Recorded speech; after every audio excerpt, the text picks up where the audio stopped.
शनिक जी जूनागढ़ गुजरात से। राधा वल्लभ श्रीहरि में दंडवत प्रणाम महाराज श्री। महाराज श्री, पिछले 5 सालों से जीवन में अंधकार छाया हुआ है, कभी भी सफलता नहीं मिल रही है। जीवन में आगे क्या करूं क्या ना करूं समझ नहीं आ रहा। सफलता किसे माना है आपने? महाराज जी, श्री जी मैं पढ़ाई पूरी की और मैंने श्री जी से कहा कि मैं अब क्या करूं। तो उन्होंने मुझे कुछ संकेत दिए थे कि आप सरकारी में जाइए और प्रभु की सेवा करिए।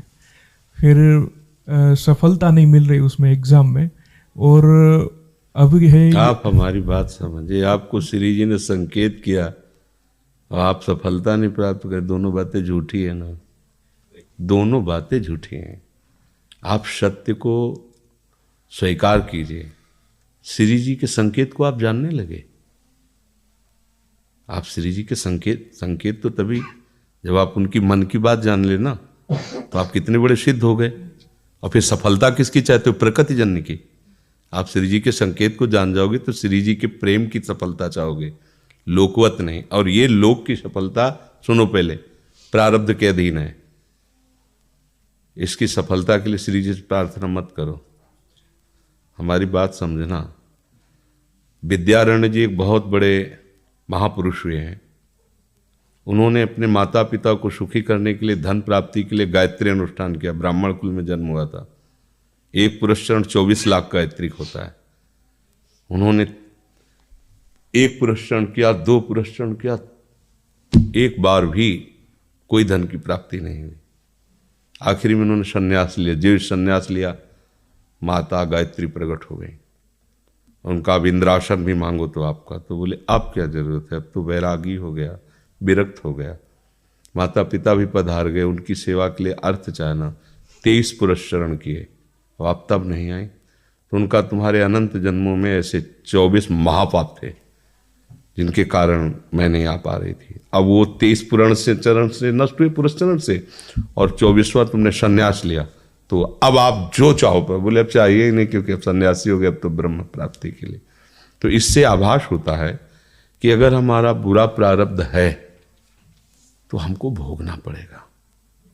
हम कितना भी प्रयास करें वो हमें, तो हम क्या करें इसमें जिससे हमें परम शांति हो? प्रभु के नाम का जप करते हुए उन पर दृष्टि लगाएं कि प्रारब्ध से हमारा भरण पोषण शरीर का भले, ये हमारा भरण पोषण आपसे होगा नाथ। तो वो एक ऐसे हैं जो आपके प्रारब्ध को भी मिटा देंगे। वो ऐसे शरणागत वत्सल हैं कि सब लिखा पढ़ी अलग कर देंगे। सुदामा जी को दरिद्रता का योग था। ऐसी दरिद्रता, कई कई दिन तक भिक्षा नहीं मिलती थी। ये जितने भी चरित्र हमारे लिए उदाहरण है। मांगने जाते थे तो मांगने से भी नहीं मिलता था, कई कई दिन। तो एक दिन उनकी पत्नी ने कहा कि हमारा आपका तो चरणामृत से भी गुजारा 2 दिन 3 दिन हो, 4 दिन हो, छोटे छोटे बच्चे तो मर जाएंगे ऐसे। कुछ तो उन्होंने कहा, श्री कृष्ण के सिवा हमारा कोई नहीं। अब हम क्या कर सकते हैं? प्रारब्ध जब बिगड़ता है ना, वो कोई सफलता नहीं होने देता। तो एक दिन श्री रुक्मिणी जी प्रसाद ठाकुर जी को भोग पा रही थी, वो ऐसे रोक दिए, उदास हो गए। तो उनका, प्रभु ऐसी स्थिति हमने जब जब आपकी देखी, तो किसी भक्त को जब कष्ट होता है तब आपको ऐसे देखा है। कौन सा भक्त है और क्या कष्ट है? तो का एक सुदामा नाम के हमारे मित्र हैं, कई दिन से भोजन भी उनको। प्रभु आपके मित्र और मैं आपकी दासी, महालक्ष्मी का अवतार रुक्मिणी, आप हुक्म कीजिए। लोक लोक की संपत्ति वहां, बोले उसको चाह नहीं है, हमारे मित्र को चाह नहीं है, और चाह ना होने पर हम विवश हैं। अगर वो चाह कर ले तो सारी व्यवस्था हो जाए। तो बोले पैदा करो जाके चाह। बोले उनके हृदय में तो नहीं पैदा कर सकते, हम भी, क्योंकि जिस हृदय में भगवान का आश्रय और निरंतर चिंतन है, वहां माया की चाह नहीं होती। बोले उनकी पत्नी के हृदय में, बोले प्रयास करते हैं जाके।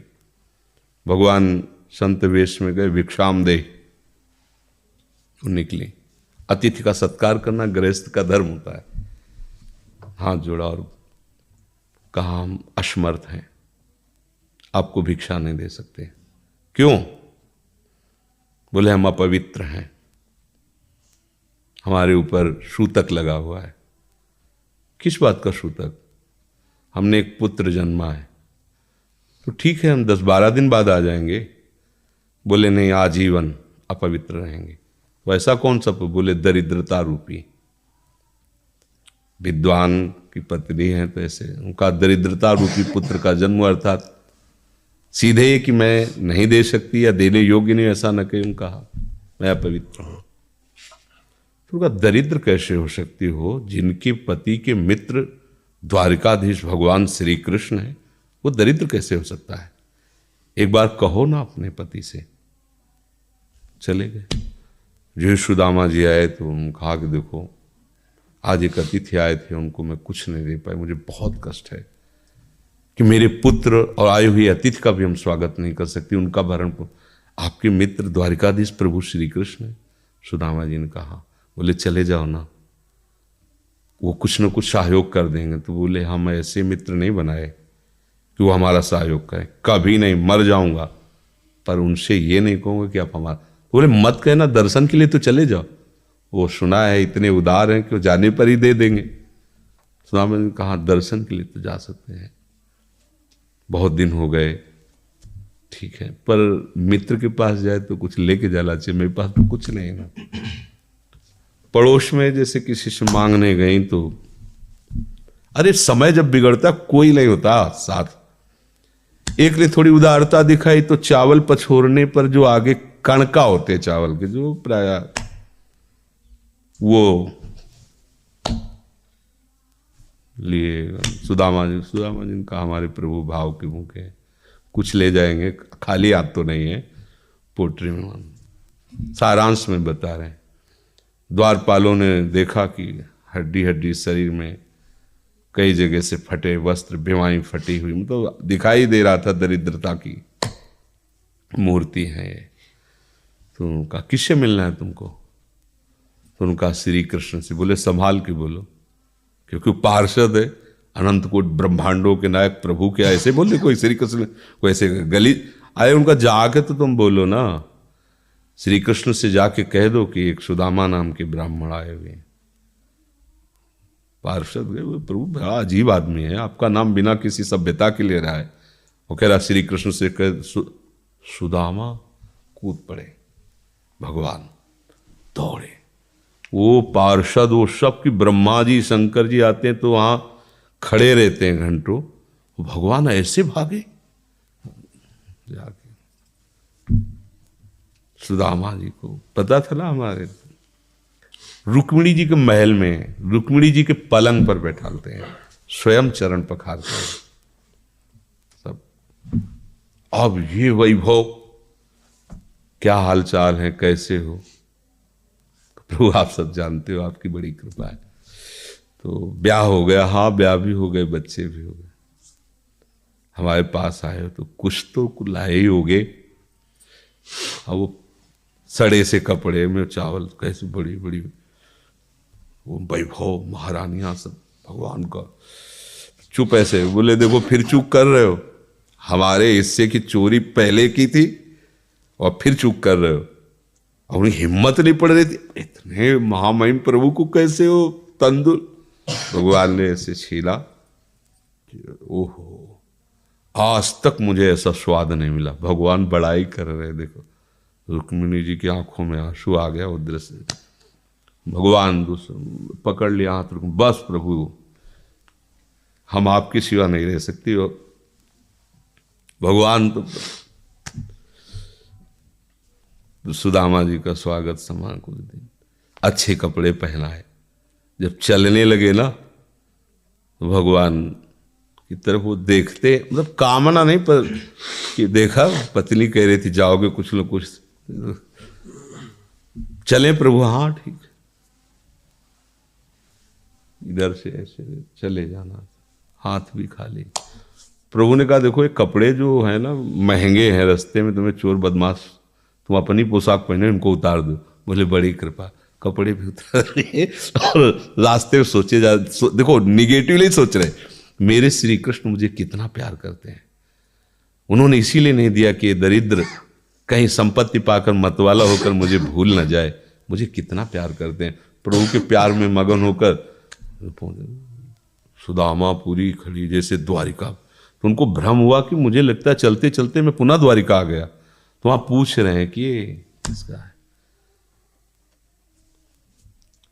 भगवान के पास विधाता है, उनका प्रभु ये तो गलत हो गया, इनके भाग्य में हमने लिखा था क्षय श्री, ऐश्वर्य का नाश, जीवन में नहीं ऐश्वर्य, क्षय श्री। भगवान ने उसका उल्टा कर दिया यक्ष श्री।